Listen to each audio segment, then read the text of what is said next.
Sacred geometry, a study in the divine symbolism of shapes and runic symbols. You may have seen some of these sigils in your day-to-day, hiding in plain sight. But what do they mean? Why do they keep popping up across history? Do they hold the secrets to the universe? Or are they just pretty lines and curves to stare at? That's what I've been aiming to find out. So join me, dear viewers.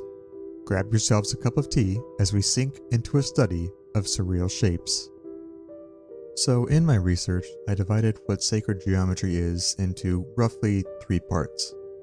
The first part involves the use of special numbers, shapes, and patterns in the construction of religious structures, everything from churches and mosques to monuments and sacred groves. They would use geometric ratios and symmetrical patterns to make these structures perfectly designed. Many believe that this is to reflect the natural patterns that we can observe in nature, such as the logarithmic growth of a chambered nautilus shell, or the honeybee's humble hexagonal combs. As an example for how geometry is used in religious practices, we can look at the Buddhist practice of constructing mandalas. A mandala is an intricate and complicated pattern made by hand out of colored sand by Buddhist monks. Their foundation is based on 2 lines that need to overlap at the exact center, and then they divide this area into 13 equal parts. But the monks don't use tools for this, it's just trial, error, and experience. They say those who view these mandalas are blessed by positive energy, but get a good look while you can. They're temporary, as per the Buddhist belief of impermanence, and ritually destroyed after a time. In other spiritual practices, I'm sure you've heard of Feng Shui, a belief in Chinese folk religion that dictates certain principles when constructing and furnishing homes. It's meant to optimize the flow of qi, or life-generating energy. This ranges from the rooms needing to be square or rectangular, the position and distance of doors, and the colors of objects and walls to symbolize one of the 5 elements: fire, earth, wood, water, and metal. The biggest, in both representation and size, of Feng Shui is found in the Forbidden City, a massive palace complex that functioned as the home for Chinese emperors for 500 years. You can see this in that all the doors face south. Red is widespread to invite good fortune, and the center of the palace held the throne room to symbolize the emperor's place as the center of the universe. Meanwhile, in Christianity, there was a widespread belief that mathematics was a symbol of divinity, a way to envision God's handiwork through creation. You may not have noticed, but several churches are built in the shape of a Latin cross, for obvious reasons. Another common shape in Christian architecture is the simple circle, representative of perfection and the center of the universe. There is mention of a vision Hildegard of Bingen witnessed, where she saw Jesus Christ inside of a circular orb. Many believe that this was the inspiration for Da Vinci's Vitruvian Man. This practice of spiritual shapes is widespread throughout any religion, each with their own rules and practices.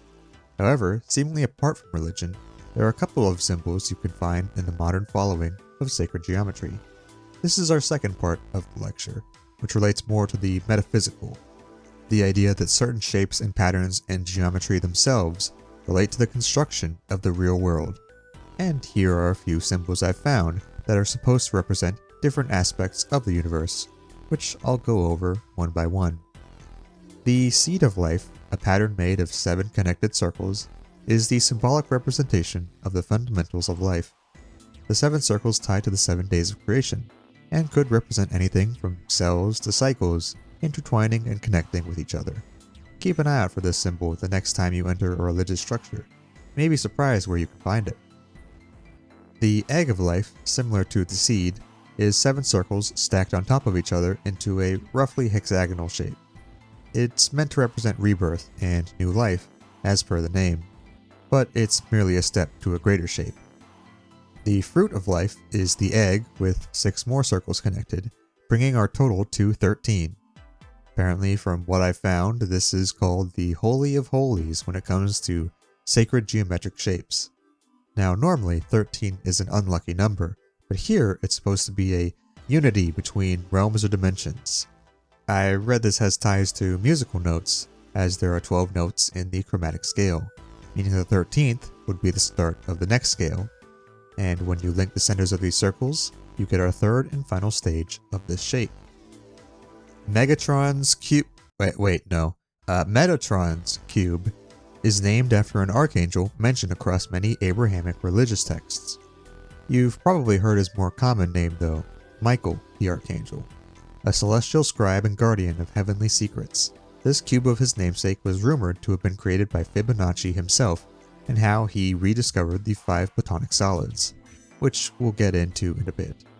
This symbol is either meant to be a divine blueprint from which all natural shapes emerge, or as a sort of bridge that brings the second dimension into our third. If that's the case, then maybe there's a 3-dimensional version of this cube out there, a sort of super tesseract that could bring third-dimensional beings into the 4th dimension. It's fun to think about, at least. The flower of life is, in essence, the seed of life sprouted. This pattern has apparently popped up across several archaeological sites throughout the world, like in Ireland, Turkey, and Egypt. This pattern, some claim, appears in quantum science as well, further signifying its, significance.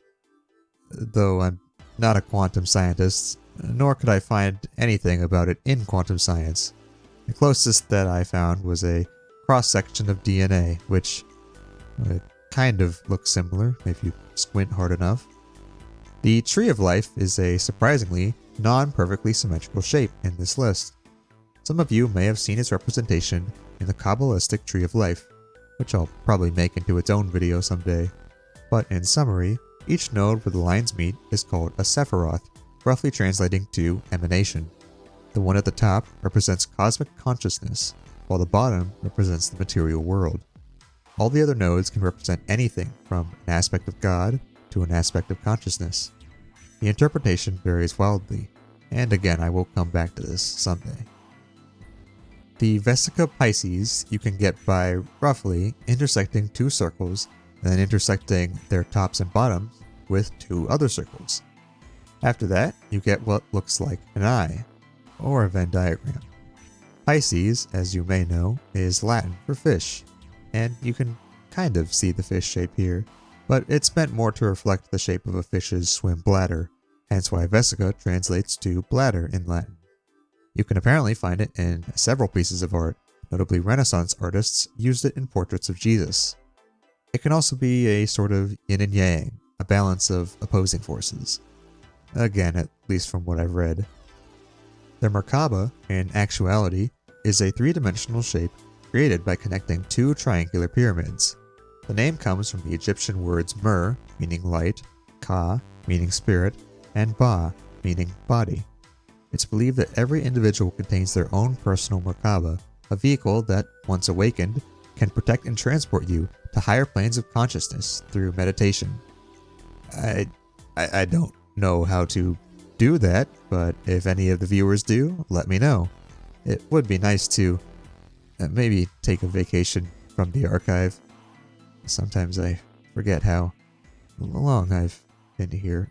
But anyways, the 64 tetrahedron, or the grid of life, a lot of these shapes really drive that of life point home, huh? Well, is meant to be the masculine counterpart to the flower of life, because the flower of life is all curvy and smooth, while the grid is straight and rigid, or something. There is a prevailing pattern of curves being feminine and lines being masculine in sacred geometry, but me personally, the relation is tenuous. But this shape is notable because 64 pops up all over the place. For instance, 64 codons form the structural foundation of human DNA, and at conception, there are 64 selves before they differentiate. I also read that they pointed out computers can have 64 bits in them. That's not really a natural phenomenon, I would say. It's just a multiple of 2, which is how binary works. But anyways, toroids, or singular torus, is what you get when you rotate a circle around a tangent line. It creates a sort of donut whirlpool when viewed in 3D. There's mentions that it symbolizes energy fields, but honestly, a lot of it goes back to what all the other symbols declare. It's the blueprint of existence. It's found everywhere. It represents true enlightenment. The novelty wears off after you hear it so much. The 5 Platonic solids, meanwhile, are of personal interest. Highlighted by Plato, hence the name Platonic, they are 3-dimensional shapes created by connecting identical 2-dimensional shapes together. For instance, the cube is made of 6 squares, the tetrahedron is 4 triangles, the octahedron is 8 triangles, the dodecahedron is 12 pentagons, and the icosahedron is 20 triangles. Plato believed that most of the world's components were composed of these shapes at a smaller level, and while we know that this isn't technically true in favor of the atomic theory, there's still a mathematical fascination. He also tied these shapes to the 5 elements. The cube represented earth, tetrahedron represented fire, octahedron air, icosahedron water, and the dodecahedron represented the mysterious ether, which they believed was a subtle force that was responsible for unexplained phenomena, such as the movement of the planets and stars, which we now know is gravity. If you're an avid tabletop fan, you've probably seen these shapes before. They're common sets for numerical dice. Given that they're symmetrical, you're as likely to land on any of their faces if you roll them randomly. So the next time you roll an icosahedron or a d20, you can thank Plato. The third and final part, as I'm sure you've noticed by my shift in tone, is kind of just flowery language, a prevailing verbiage of oneness with the universe and unlocking secret mysteries, all packaged neatly in jewelry or books that these people want you to buy. While the symbols seem neat, I couldn't get over the repetitive language and spiritual schmoozing. Now, don't get me wrong, if meditation and crystals helps you get through life, then by all means, grab all the shungite you can get your hands on. I bought a whole bunch of shungite rocks. Do you know what shungite is? Anybody know what shungite is? No, not Sugnite. I think he's locked up in prison. But to me, it seems like trying to find deeper meaning in ancient enlightenment in pretty shapes, granted, but just shapes. But maybe I just don't get it. As for the ones who claim they do, there are 2 large channels here on YouTube that have covered sacred geometry: Pseudoscience and Gaia. If you haven't heard of either, Gaia is a streaming service that originally started with yoga programs and transitioned into more of what you'd see on the History Channel at 3 a.m. Ordinary Things cover their history and content in this video here, which I'd recommend giving a watch for more information. Meanwhile, Pseudoscience is, or was, the target for a couple of skeptic channels years and years ago. But they're still going today as an animated channel going over alternate histories that are completely made up. We're talking the moon is fake, Atlantis is real, science is a lie, the world of Conan is actually real. No, really, if you look it up, Robert E. Howard made mention of Lemuria and Atlantis and all these other ancient civilizations and continents. I'm a sucker for a good story, but I think these people sipped a bit too much of the Kool-Aid. There's a wealth of tales in their catalog that I may want to go over someday, and oh look, an almost 2-hour movie about sacred geometry by them. I can only imagine what's in this, but why leave it to the imagination? I saved this film for our viewers, you. I hear reaction streamers are hot these days, at least last I checked.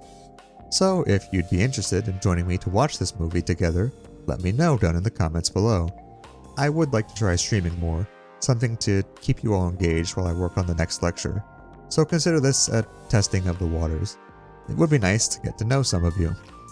So again, let me know if that's something that you would be interested in. In conclusion, what is sacred geometry? Partly it's architectural plans for holy sites. Partly it's pretty symbols that draw the viewer's eye to their symmetrical beauty. And partly it's a feather in the alternative science peacock meant to dazzle and daze you into shelling over some cash. I had hoped there'd be more to this topic, but this is all I could find in my research. Unfortunately, I couldn't find any books in the archive that went over this, just articles that used it more as a buzzword. But what do you think, dear viewers? Was there anything I missed in this lecture? Could there be a deeper meaning to these strange shapes? Let me know, and I will see you all as soonish. Someday I'll learn how to upload consistently. But in the meantime, take care.